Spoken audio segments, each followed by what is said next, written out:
యేసు ప్రభు ఎందుకు చనిపోయినాడు అనేది మనం జ్ఞాపకం చేసుకుంటే మన కొరకే. ఆయన చనిపోయిన తర్వాత జరిగిన సంభవాలు ఏంటంటే, పెద్ద భూకంపము వచ్చింది. యేసు ప్రభు చనిపోయిన దినము మిట్ట మధ్యాహ్నం, పట్టపగలు మిట్ట మధ్యాహ్నం సూర్యగ్రహణం వచ్చింది. సూర్యుడు అదృశ్యుడైపోయినాడు. దేవాలయంలోని తెర రెండుగా చినిగిపోయింది. యేసు ప్రభు చనిపోయిన తర్వాత ఇంకొక సంభవం ఏం జరిగిందంటే, అనేకుల సమాధులు తెరవబడి అనేకులు తిరిగి లేచిన వాళ్ళుగా ఉన్నారు. అక్కడ ఉన్నటువంటి రోమన్ గవర్నమెంట్ యేసు ప్రభు సమాధిని తమ స్వాధీనంలో తీసుకుంది. ఎవరు దాన్ని తీయడానికి లేకుండా సీల్ వేశారు. అక్కడ కాపలాదారులను అంటే భటులను కూడా పెట్టారు.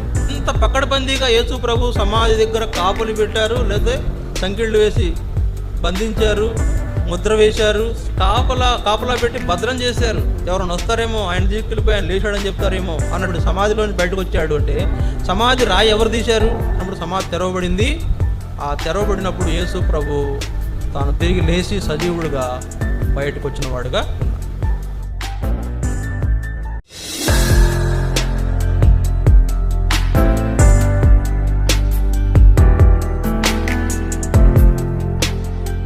దేవుని వాక్యమని ప్రభువుని ఆరాధించుకుంటున్నాం.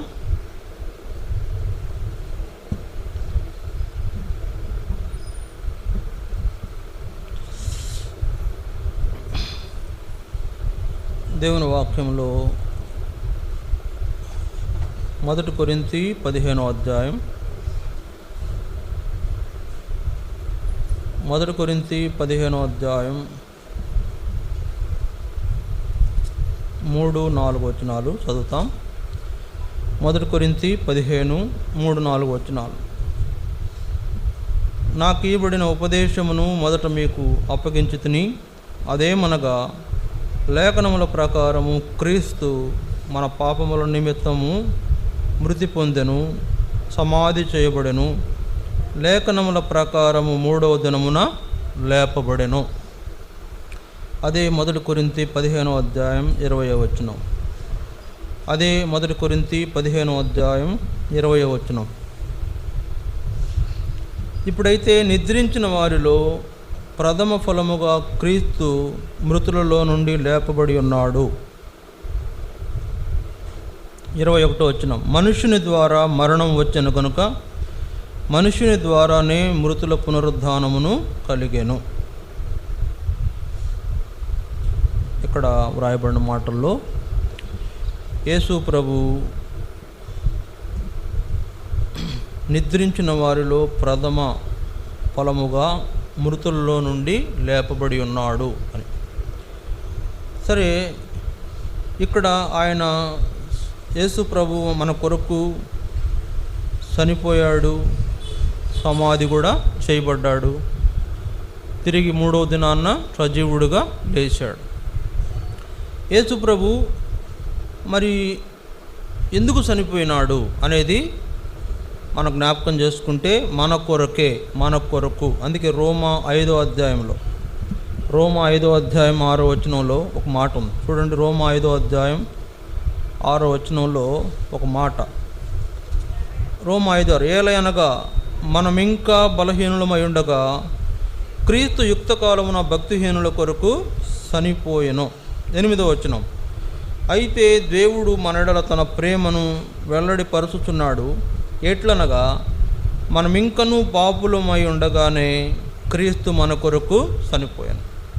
కాబట్టి ఎందుకు యేసు ప్రభు చనిపోయాడు అనేది 2 వచనాలు మనకు జ్ఞాపకం చేస్తుంది. ఏంటది? ఏ సంగతి? మనమింకా బలహీనులమై ఉండగా, తర్వాత మనమింకనూ పాపులమై ఉండగా యేసు ప్రభు మన కొరకు చనిపోయినాడు కదా. ఆ చనిపోయిన రోజునే మనం గుడ్ ఫ్రైడేగా జరుపుకున్నాం. అయితే యేసు ప్రభు చనిపోయినప్పుడు మరి ఆ రోజు చాలా రకాలైన పరిస్థితులు లోకంలో సంభవించినాయి. ఏంటి ఆ పరిస్థితులు అంటే, మరి మొన్న వచ్చిన బ్రదర్ మీకు చెప్పు ఉండాలి, ఒక చెప్పున్నా కూడా నేను గుర్తు చేసేది ఏంటంటే, యేసు ప్రభు ఆ దినమున మన కొరకు చనిపోయినప్పుడు చాలా విషయాలు అక్కడ సంభవించినాయి. ఏంటి ఆ విషయాలంటే, యేసు ప్రభు కలువరి శిలువలో తండ్రి నీ చేతికి నా ఆత్మను అప్పగించుకొనుచున్నాను అని ఆయన చనిపోయిన తర్వాత జరిగిన సంభవాలు ఏంటంటే, పెద్ద భూకంపము వచ్చింది. ఆ ఏరియాలో పెద్ద భూకంపం వచ్చింది. రెండవది సూర్యుడు అదృశ్యుడైపోయినాడు. సూర్యుడు అదృశ్యుడైపోయినాడు అంటే మిట్ట పట్టపగలు మిట్ట మధ్యాహ్నం ఆ రోజున ఏమంటారు గ్రహణం వచ్చింది, సూర్యగ్రహణం. యేసు ప్రభు చనిపోయిన దినము మిట్ట మధ్యాహ్నం, పట్టపగలు మిట్ట మధ్యాహ్నం సూర్యగ్రహణం వచ్చింది. సూర్యుడు అదృశ్యుడైపోయినాడు. తర్వాత ఇంకోటి ఏం జరిగిందంటే అక్కడ దేవాలయంలోని తెర రెండుగా చినిగిపోయింది. ఆ రోజున భూకంపం వచ్చినప్పుడు అన్న కయప అనేటువంటి వాళ్ళ సభ అదిరిపోయిందంట. మనం పాటలు కూడా పాడామంది. ఆ గీతంలో అన్న కయప అను వారుల సభ అదరుసు పరిగెత్తారంట, పారిపోయినారు, వాళ్ళు భయపడ్డారు. అంటే ఎంతో భయం ఏర్పడి తర్వాత యేసు ప్రభు చనిపోయిన తర్వాత ఇంకొక సంభవం ఏం జరిగిందంటే సమాధులు తెరవబడి అనేకులు తిరిగి లేచిన వాళ్ళుగా ఉన్నారు. సరే, ఇదంతా జరిగిన సందర్భంలో ఆయన 3 గంటలకు చనిపోయిన తర్వాత, మరి మిట్ట మధ్యాహ్నం 3 గంటలు చనిపోయిన తర్వాత సాయంత్రము చీకటపడే వరకు ఆయన చిలువ పైన వేలాడుతూనే ఉన్నాడు. చిలువ పైన వేలాడుతూనే ఉన్న యేసు ప్రభు మరి ఆ రోజు మరి ఆ తర్వాత రోజు విశ్రాంతి దినం. అందువల్ల విశ్రాంతి దినానికి ముందే ఆయన సిలువపై నుంచి దింపాలి కనుక ఎవరు కూడా మరి మానున వేలాడేది, పొద్దుపోయాక మ్రానున వేలాడేది ఉండదు కనుక యేసు ప్రభు ఆ దినము మ్రాను మీద ఉండకుండా ఆయన సిలువలో నుంచి ఆయన దింపి ఆయన ఏం చేశారంటే చీకటి పడకముందే ఆయనను ఏం చేశారంట, సమాధి చేశారు. అందుకనే చూడండి, ఒక మాట వ్రాయబడింది ద్వితీయోపదేశకాండంలో. ఆ మాట ఉంటుంది 24వ అధ్యాయం. అంతేనా? ద్వితీయోపదేశకాండం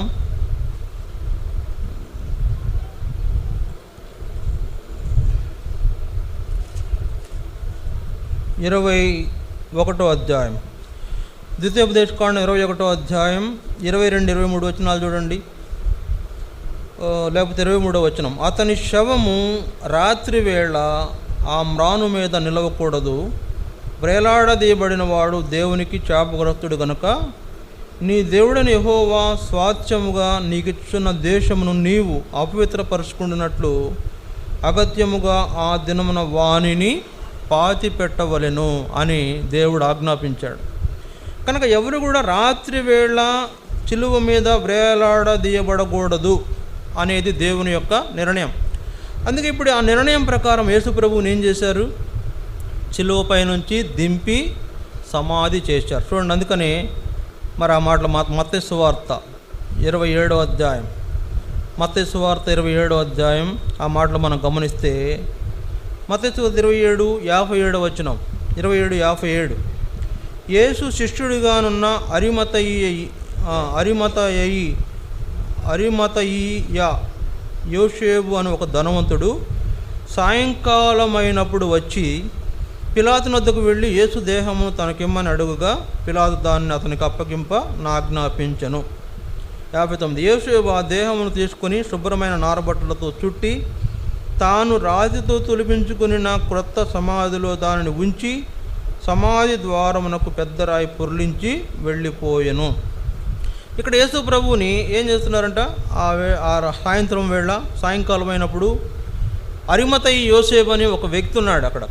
ఆయన ఎవరంటే యేసు ప్రభు యొక్క శిష్యుడు. అరిమతయి యోసేపు ఎవరు? యేసు ప్రభు శిష్యుడు. ఆయన ఏం చేస్తున్నాడు, సిలువపై నుండి యేసు ప్రభు యొక్క దేహాన్ని కిందకు దింపి ఆయన దేహాన్ని బట్టలతో అంటే నారబట్టలతో చుట్టి ఆయన తన కొరకే తొలిపించుకున్న సమాధిలో యేసు ప్రభువుని సమాధి చేశారు. అంటే ఈ అరిమతయి యోసేపు ధనవంతుడు, అతనికి ధనవంతుడు అని 57వ వచనంలో మనం చూస్తున్నాం. యోసేపు అనేటువంటి యేసు ప్రభు శిష్యుడు ధనవంతుడు. అతను తనకు ఒక సమాధిని తొలిపించుకున్నాడు. ఇప్పుడు యేసు ప్రభుని ఎడబెట్టారు, ఆ సమాధిలో పెట్టారు. కనుక అరిమతయి యోసేపు తెగించి ముందుకొచ్చాడు. చూడండి, తెగించి ముందుకొచ్చి యేసు ప్రభువును సమాధి చేయడానికి అతడు పిలాతు దగ్గరికి వెళ్ళాడు. కాబట్టి ఇప్పుడు మన సందర్భం జ్ఞాపకం చేసుకుంటే శిష్యులందరూ కూడా పారిపోయారు. శిష్యులందరూ ఏమైపోయారు? పారిపోయారు. యేసు ప్రభువుని సిలువ వేసేటప్పుడే, ఆయన్ని అరెస్ట్ చేసినప్పుడే వీళ్ళు గెత్సేమనే తోటలోనే పారిపోయారు. కాబట్టి శిష్యులందరూ పారిపోయారు. ఎవరు కూడా ఆయనకు అందుబాటులో లేరు. అందువల్ల ఆయన యొక్క దేహాన్ని, చనిపోయిన ఆయన దేహాన్ని సమాధి చేయడానికి తెగించి ముందుకొచ్చిన వాడు అరిమతయి యోసేపు. ఈయనతో పాటు ఇంకొక ఆయన కూడా చూడండి, యోహాను సువార్తలో ఆ మాట ఉంటుంది. యోహాను సువార్తలో ఆ మాటలు మనం చూస్తాం. యోహాను సువార్త 20వ అధ్యాయం 19వ అధ్యాయం. యోహాను సువార్త 19వ అధ్యాయం 38 నుంచి అటు తరువాత యూదుల భయం వలన రహస్యముగా యేసు శిష్యుడైన అరిమతయి యోసేపు తాను యేసు దేహమును తీసుకుని పోవుటకు పిలాతు నొద్ద చెలవడిగెను.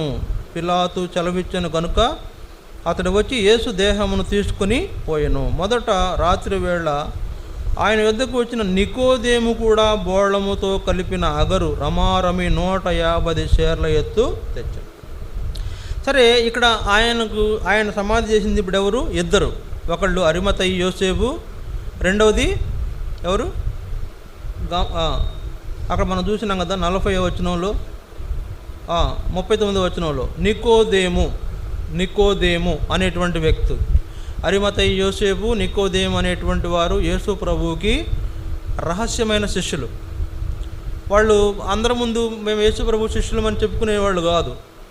ఇప్పుడు ఈ రహస్యమైన శిష్యులు ఏమి చేశారు? ప్రత్యక్షంగా యేసు ప్రభు యొక్క దేహాన్ని సమాధి చేసిన వారుగా ఉన్నారు. సుగంధ ద్రవ్యాలు పూసి అరిమతయి యోసేపేమో నారబట్టలు చుట్టడానికి నారబట్ట కొనుక్కొచ్చాడు. ఇక్కడ నికోదేమేమో 150 షేర్ల ఎత్తు ఏం తెచ్చినాడు?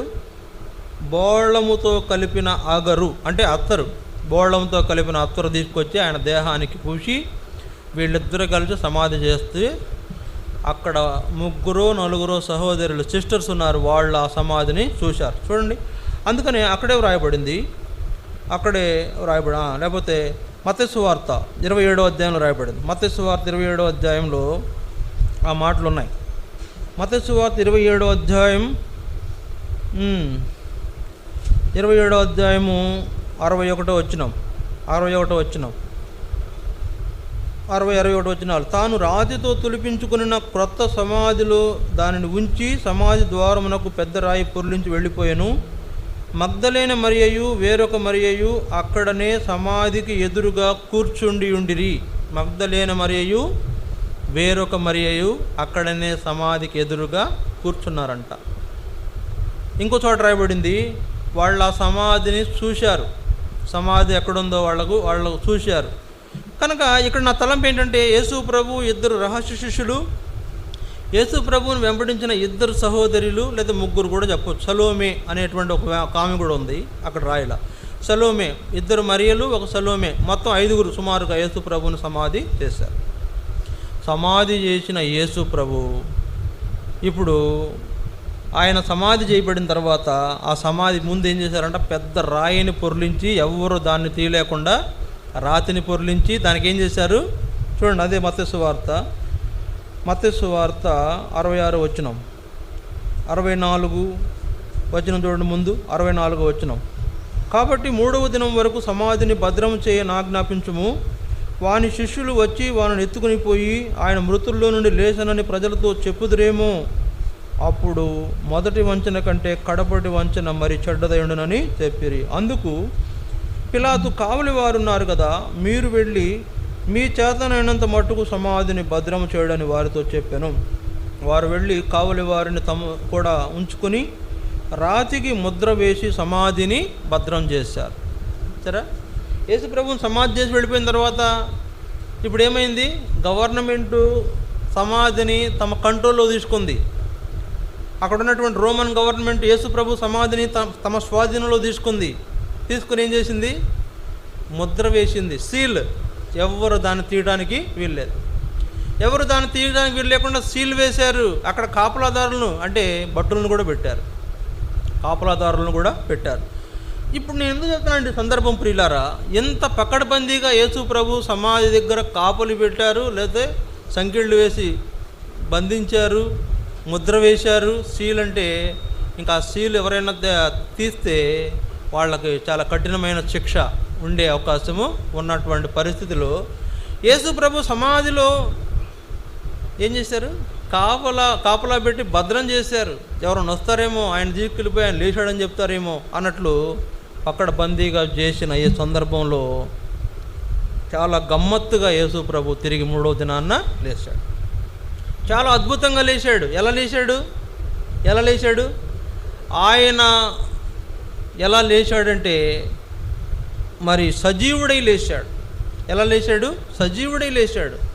ఆయన చనిపోయిన ఆ యేసు ప్రభు మళ్ళీ తిరిగి బ్రతికి ఆయన సమాధిలో నుండి బయటకు వచ్చాడు. ఇప్పుడు సమాధిలో నుండి బయటకు వచ్చాడు అంటే సమాధి రాయి ఎవరు తీశారు? అక్కడ కాపలాదారులు ఉన్నారు కదా, అక్కడ ఆ యొక్క ముద్ర వేశారు కదా, సీల్ వేశారు కదా.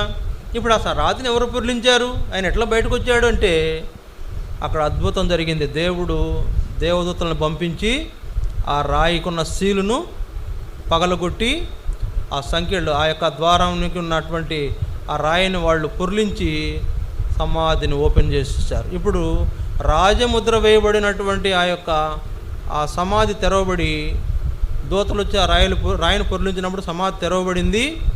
ఆ తెరవబడినప్పుడు యేసు ప్రభు తాను తిరిగి లేచి సజీవుడుగా బయటకు వచ్చిన వాడుగా ఉన్నాడు. కాబట్టి ఇట్లాంటి గొప్పదైనటువంటి ఆశ్చర్యకరమైన సంఘటన ప్రపంచంలో ఎక్కడైనా జరిగిందంటే ఎక్కడ జరగలే. ఎవరైనా ఒక వ్యక్తి చనిపోయిన తర్వాత తిరిగి లేచాడు అంటే లేచారు, కొందరు లేచారు. యేసు ప్రభు లేపాడు. ఎవరిని? నాయను విధవరాలి కుమారుని లేపాడు, లాజరును లేపాడు, ఆ యొక్క అధికారి కుమార్తెను లేపాడు, కొంతమందిని యేసు ప్రభు లేపాడు. అయితే మళ్ళీ తర్వాత కొన్నాళ్ళకు వాడు చనిపోయినారు. మళ్ళా మరణకాలం వచ్చింది, వాడు చనిపోయినారు. కానీ ఇప్పుడు యేసు ప్రభు కలువరి సిలువలో చనిపోయి సమాధి చేయబడి 3వ దినాన్ని తిరిగి లేచి సజీవుడై లేచిన మన ప్రభు నేటి వరకు సజీవుడు. అందుకే ఆయన గురించి వాక్యంలో రాయబడింది. ప్రకటన గ్రంథం 1వ అధ్యాయం 18వ వచనంలో రాయబడింది, ఇదిగో మృతుడనైతని కానీ యుగాయుగములు సజీవుడనై ఉన్నాను. ఆయన సజీవుడిగా ఎలా ఉన్నాడు? ఆయన రూపం ఏంటో పద్మాసులో ఉన్న యోహాను చూస్తూ వచ్చాడు. యేసు ప్రభు రూపాన్ని, అంటే తిరిగి లేచిన తర్వాత ఆయన రూపాన్ని పద్మాసు ద్వీపంలో పరవాసిగున్న ప్రభు దినమందు ఆత్మవర్షుడైన యోహాను చూశాడు. చూసి ఆయన రూపాన్ని వర్ణించాడు. చదువుకున్న తర్వాత ప్రకటన గ్రంథం 1వ అధ్యాయం. ఆయన ఎంతటి చక్కని రూపం కలిగి ఉన్నాడో, ఆయన కంఠస్వరం ఎలా ఉండిందో, ఆయన నేత్రాలు ఎలా ఉన్నాయో, ఆయన వస్త్రాలు ఎలా ఉన్నాయో, ఆయన చేతుల్లో ఏమున్నాయో మొత్తం వర్ణించాడు. కాబట్టి యేసు ప్రభు చనిపోయినాడు, సమాధి చేయబడింది నిజమే. అయితే తిరిగి 3వ దినాన్న లేపబడడం చాలా గొప్ప సంగతి. చరిత్రలో హిస్టారికల్ సబ్జెక్ట్ ఇది. అంటే ఇలాంటి అద్భుతమైన సంఘటన ఇంకోటి ఎవరికి జరగల, ఎక్కడ జరగల. ఒకవేళ ఏదైనా కట్టుకథలు అల్లినా కూడా దానికి ఆధారాలు లేవు. కానీ యేసు ప్రభు చనిపోయింది నిజం, సమాధి చేయబడింది నిజం, తిరిగి 3వ దినాన్న లేపబడింది నిజం. ఇప్పటికి నేటికి కూడా ఆయన సమాధి ఖాళీగానే ఉంచారు. నేటికి ఆయన సమాధి ఖాళీగా ఉన్నది. అనేకులు దర్శించుకుంటున్నారు. ఏంటండి ఇదంటే, యేసు ప్రభువుని సమాధి చేసింది ఇక్కడే, ఇదిగో ఈ రాయి పొర్లించబడిన తర్వాత ఆయన లేచి బయటకు వచ్చాడు, అనేకులకు అగుపడ్డాడు అని ఇప్పటికీ కథలుగా చెప్పుకుంటున్న గొప్ప మరణాన్ని తిరిగి జయించి లేచిన యేసు ప్రభు. కాబట్టి అలాంటి గొప్ప ప్రభు మన ప్రభు. కాబట్టి సజీవుడైనాడు, ఆయన మృతుడు కాదు. ఒకవేళ మృతుడైనా కూడా, సమాధి చేయబడినా కూడా తిరిగి సమాధిని గెలిచాడు. చూడండి, యేసు ప్రభు తన బలం ఏంటో లోకంలో రుజువుపరుచుకుంటూ వచ్చాడు. ఏంటి ఆయన బలం చెప్పండి. యేసుప్రభు బలం ఏంటి? యేసుప్రభు బలం ఏంటంటే కొన్ని విషయాలు చూస్తాం మనం. చూడండి, ఇప్పుడు యేసుప్రభు బలం ఏంటి, ఆయన వేటిని జయించాడు మనం చూడాలి. ఇప్పుడు మత్తయి సువార్త 8వ అధ్యాయం 27వ వచనం చూడండి. మత్తయి సువార్త 8వ అధ్యాయం 27వ వచనం. ఆ మనుషులు ఆశ్చర్యపడి, ఈయన ఎట్టివాడో, ఈయనకు గాలియు సముద్రమును లోబడుచున్నవని చెప్పుకొనిరి. ఏం జరిగిందండి ఇక్కడ? ఆ మనుషులు ఆశ్చర్యపడ్డారు. ఆ మనుషులు ఆశ్చర్యపడి, ఈయన ఎట్టివాడబ్బా, ఏంటి ఈయన, ఎవరైనా, ఈయన మాట్లాడగానే ఆజ్ఞాపించగానే గాలి సముద్రము లోబడుచున్నాయి ఏంటి అంటే ఇక్కడ మనకి ఏం జ్ఞాపకం చేయబడుతుందంటే యేసు ప్రభు లోకమును జయించాడు. యేసు ప్రభు లోకాన్ని జయించాడు. యేసు ప్రభు సృష్టి మీద అధికారాన్ని సంపాదించాడు. సృష్టి ఆయన మాట వింటుంది. యేసు ప్రభు మాట వింటుంది సృష్టి. గాలిని ఆపుతామా మనం? చెప్పండి, మనం గాలిని ఆపుతామా? ఎవరైనా గాలిని ఆపుతారా? గాలిని ఎవరైనా చూశారా? పట్టుకున్నారా లేదా? పట్టుకున్నారా లేదా? చెప్పు. గాలిని పట్టుకున్నారా లేదా? పట్టుకోలేదా? అదిగో పట్టుకున్నారు. తెలివిగా ఆలోచించండి. గాలిని మనం ఇట్లా అంటే లోపల ఏముంది? ఇప్పుడు గాలి ఉందా లేదా? గాలిని మనం పట్టుకుంటాం కానీ చూడలేం. గాలి మన మీద నుండి వెళుతుంది కానీ మనకు తెలియదు. కానీ ఇప్పుడు ఈ గాలి అసలు మన ఉనికి అంటే దాని ఉనికి ఏంటో మనకు అర్థం కానటువంటి ఈ గాలి యేసు ప్రభు చెప్పంగానే ఆగు అంటే ఆగిపోయింది. అది ఆయన గొప్పతనం.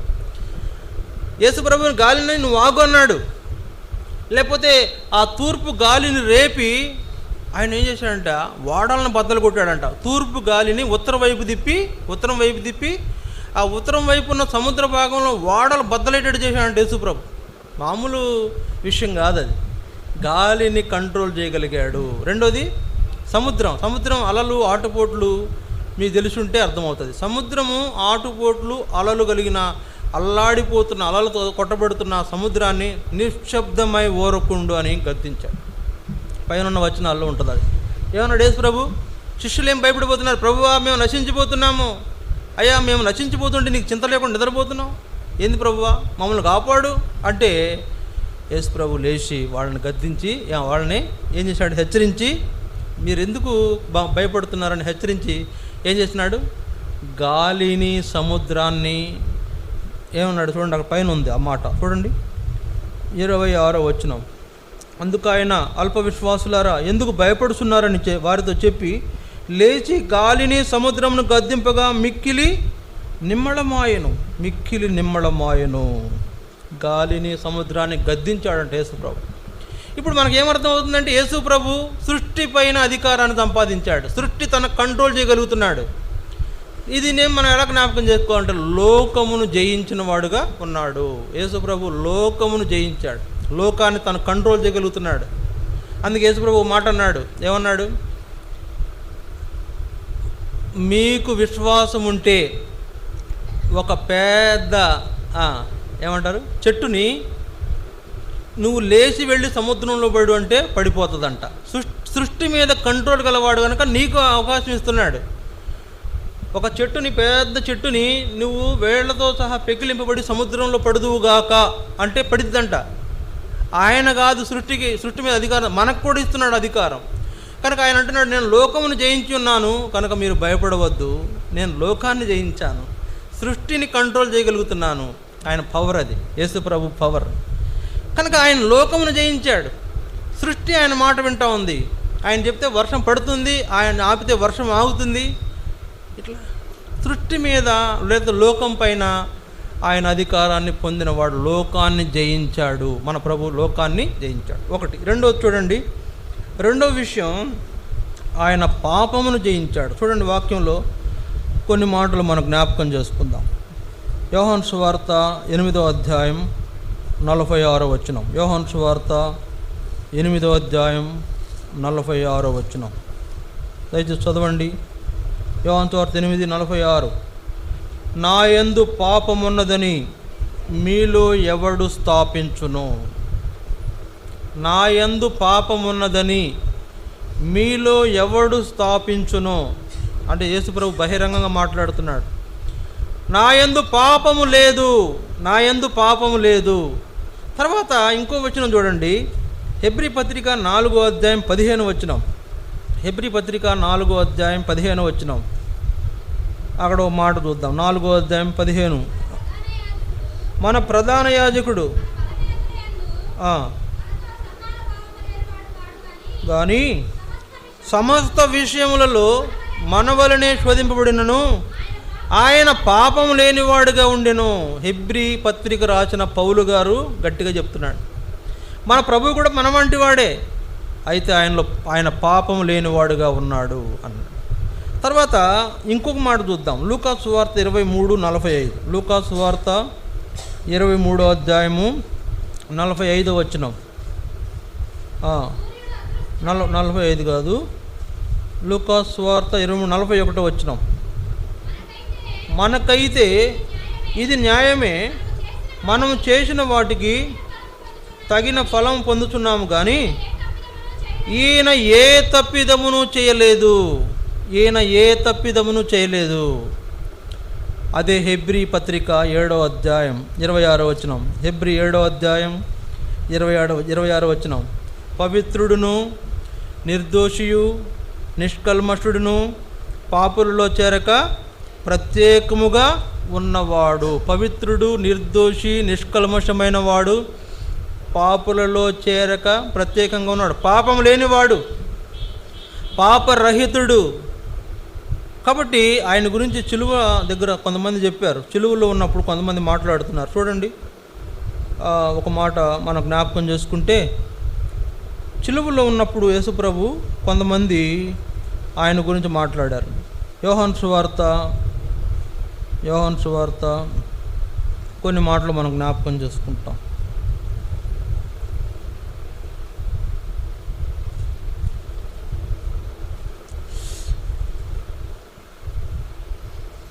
దానికంటే ముందు యోహాను సువార్త కంటే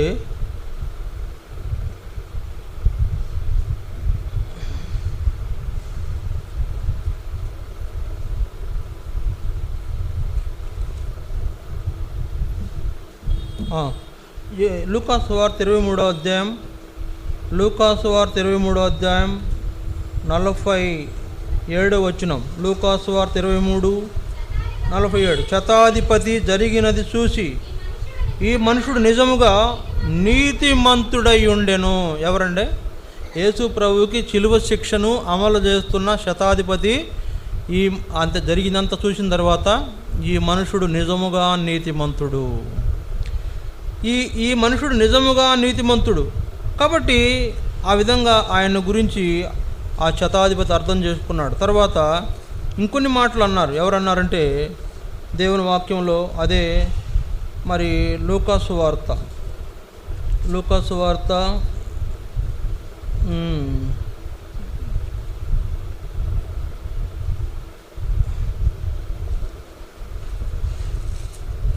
ఓ మాట చూడండి దేవుని వాక్యంలో.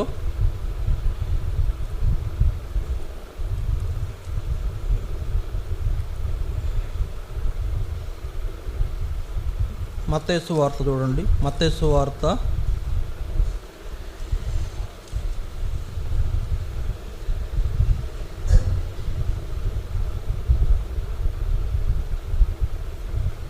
'అంటే ఆయన అంటాడు, ఏమంటారంటే మనోడు యోధ. మత్తయి సువార్త 27వ అధ్యాయం 4వ వచనం. మత్తయి సువార్త 27వ అధ్యాయం 4వ వచనం. నేను నిరపరాధ రక్తమును అప్పగించి పాపము చేసి తిని. మత్తయి సువార్త 27:4. ఇస్కరియోతు యోధ, యేసు ప్రభువును అప్పగించిన యోధ ఏమంటున్నాడు? నేను నిరపరాధ రక్తమును అప్పగించి ఆయనలో పాపం లేదు అని యోధ మాట్లాడుతున్నాడు. ఆయన అప్పగించిన యోధ, ఆయనకు చిలువ శిక్ష అమలు చేసినటువంటి శతాధిపతి అంటున్నాడు ఈయన నిజముగా నీతిమంతుడు. ఇంకొక ఆయన అంటున్నాడు, ఏమంటున్నాడు చూడండి, అదే మత్తయి సువార్త 27:19. ఆయన భార్య, పిలాతు భార్య. 27:19. అతడు న్యాయపీఠం మీద కూర్చుండి ఉన్నప్పుడు అతని భార్య, నీవు ఆ నీతిమంతుని జోలికి పోవద్దు. పిలాతు భార్య, నీవు ఆ నీతిమంతుని జోలికి పోవద్దు. పిలాతు అంటున్నాడు, ఇదిగో ఈయనలో ఏ నేరము నేను కనుగొనలేదు. చూడండి, ఈ మాటలన్నీ సామాన్యమైన విషయాలు కాదు. ఈ మనుషుల్లో నేను ఏ నేరము కనుగొనలేదు. చూడండి, అందుకనే లూకా సువార్త 23వ అధ్యాయంలో 22వ వచనంలో చదవండి, ఆ మాట చదవండి. లూకా సువార్త 23:22. మూడవ మారు అతడు ఇతడు ఏ దుష్కార్యము చేసెను, ఇతని యందు మరణమునకు తగిన నేరమేమియు నాకు అగ్గుపడలేదు. ఎవరు చెప్తున్నారండి ఇవన్నీ? ఎవరు చెప్తున్నారు? ఒకడేమో ఇస్కరియోతు యోధ, యేసు ప్రభువును పట్టించినవాడు. రెండోది పిలాతు భార్య, యేసు ప్రభువుకి చిలువ వేయడానికి అప్పగించిన పిలాతు యొక్క భార్య.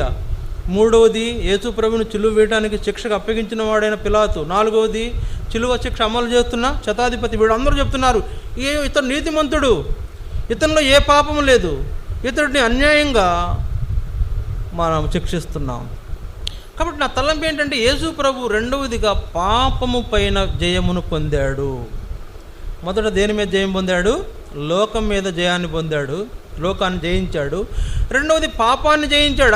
ఆయన పాపానికి చోటు లేదు, ఆయనలో పాపము లేదు. పాపరహితుడుగా ఉన్న యేసు ప్రభు పాపమును జయించాడు. మూడవది ఎవరిని జయించాడు చూడండి దేవుని వాక్యంలో. మూడవది ఎవరిని జయించాడు? మరి ప్రకటన 12వ అధ్యాయం. మూడోది ఎవరిని జయించాడో మనం చూస్తాం. ప్రకటన 12వ అధ్యాయం 9, 10, 11 వచనాలు. ప్రకటన 12వ అధ్యాయము 10, 11.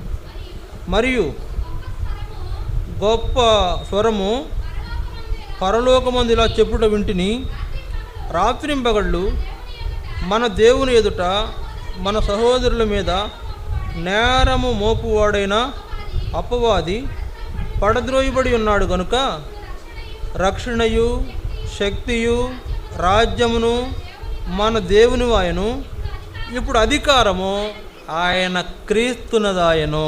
మూడవదిగా యేసు ప్రభు సాతాను మీద విజయాన్ని పొందాడు. సాతాను జయించాడు. మొదటిదిగా లోకాన్ని జయించాడు, రెండవదిగా పాపాన్ని జయించాడు, మూడవదిగా సాతాన్ని జయించాడు. కాబట్టి యేసు ప్రభు చిలువ కార్యము తర్వాత సమాధి చేయబడి తిరిగి లేచినటువంటి అనుభవంలో ఆయన పవరు, ఆయన శక్తి కనబడుతుంది అక్కడ. ఆయన ఎలాంటి గొప్ప బలమైన కార్యాలు జరిగించువాడో మనం చూస్తున్నాం. లోకాన్ని జయించడం సామాన్యమైన విషయం కాదు, పాపాన్ని జయించడం సామాన్యమైన విషయం కాదు, సాతాన్ని జయించడం కూడా అంతకంటే సామాన్యమైన విషయము కాదు. లోకాన్ని, పాపాన్ని, సాతాన్ని మాత్రమే కాదు, ఇంకేం జయించాడు? 1 కొరింథీ 15వ అధ్యాయం. 1 కొరింథీ 15వ అధ్యాయం దయచేసి చూడండి, 54, 55 వచనాలు. 1 కొరింథీ 15వ అధ్యాయం 54, 55 వచనాలు. ఈ క్షయమైనది అమర్త్యతను ధరించుకొని ఉన్నప్పుడు విజయమందు మరణం మృంగివేయబడిన అని వ్రాయబడిన వాక్యము నెరవేరును. 55. ఓ మరణమా నీ విజయం ఎక్కడా? ఓ మరణమా నీ ముల్లెక్కడా? మరణపు ముళ్ళు పాపము, పాపమునకున్న బలము ధర్మశాస్త్రమే. ఇక్కడ వ్రాయబడిన మాట, మరణాన్ని గెలిచాడు యేసు ప్రభు. ఏం గెలిచాడు? మరణాన్ని గెలిచాడు. అంటే మరణపు ముళ్ళును విరిచాడంట యేసు ప్రభు. యేసు ప్రభు ఏం చేసినాడంట? ఓ మరణమా నీ విజయం ఎక్కడా? ఓ మరణమా నీ ముళ్ళెక్కడా అని ఆయన తిరిగి లేచడం ద్వారా మరణాన్ని గెలిచి మరణాన్ని ఏం చేశాడు? సావుని చంపేశాడు యేసు ప్రభు. మరణానికి అధికారం లేకుండా చేశాడు. అంతకుముందు మరణం చాలా పవర్ఫుల్, ఇప్పుడు మరణానికి ఏమాత్రము అధికారము లేదు, మరణానికి ఏ విధమైనటువంటి పవర్ లేదు. నీ విజయం ఎక్కడా, నీ ముల్లెక్కడా అని మరణపు ముళ్ళును విరిచిన యేసు ప్రభు జరిగించినటువంటి ఆ యొక్క పునరుద్ధరణైన సంగతిని బట్టి ఇక్కడ ఆ మాట రాయబడింది. కాబట్టి మరణపు ముళ్ళు ఏంటంట? పాపమే. పాపమునకున్న బలము ధర్మశాస్త్రం. దేవుని యొక్క వాక్యం లేదా యేసు ప్రభు ద్వారా మరణాన్ని ఏం చేసినాడు? దేవుడు మరణాన్ని, ఆయన దాని శక్తిని విరగ్గొట్టేశాడు. కాబట్టి ఇక్కడ మనం చూస్తున్న 4వ సందర్భంలో యేసు ప్రభు మరణాన్ని గెలిచాడు. 1 లోకాన్ని, 2వది పాపాన్ని, 3వది సాతాను, 4వది మరణాన్ని గెలిచాడు. మరణాన్ని గెలిచిన తర్వాత 5వది చూడండి, అక్కడ ఒక మాట మనం చూస్తాం. ఆ మాట చూసుకుని మనం దేవుణ్ణి ఆరాధిస్తాం. చూడండి 5వ విషయం. 5వ విషయం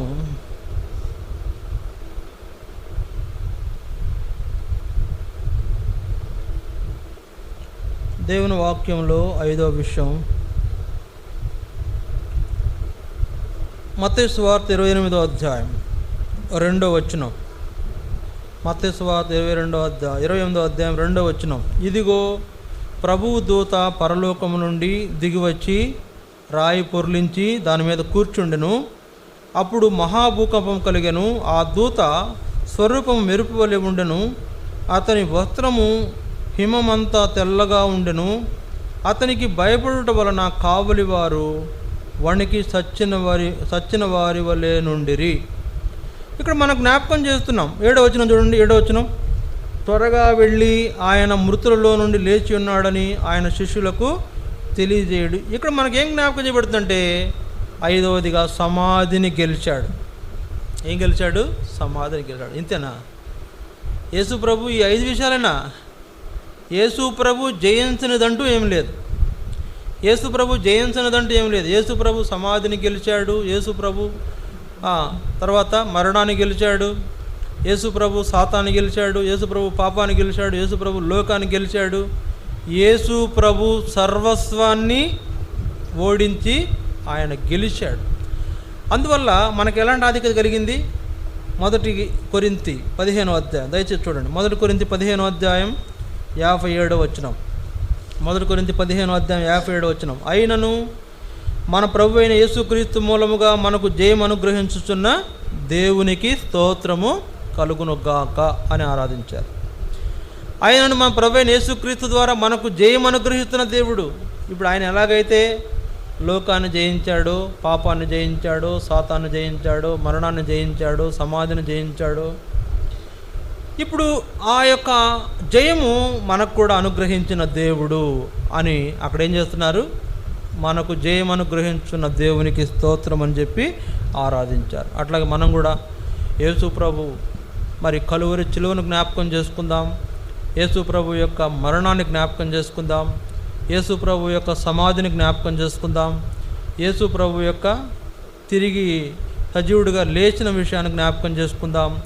ఆయన ఏ ఏ విషయాలు జయిస్తూ వచ్చాడో ఆ విషయాలను జ్ఞాపకం చేసుకొని, ప్రభువా నీవు యోగ్యుడవు, వీటిని జరిగించడానికి నీవు యోగ్యుడవు, నీవు నీ బలము చేత వీటన్నిటినీ జరిగించావు, మమ్మల్ని నీ ఏర్పాట్లో మాకు కూడా విజయమును కలుగు చేస్తూ వచ్చావు అని మనం దేవుడిని ఆరాధించవలసిన వారు ఉన్నాం. దయచేసి మోకరించండి.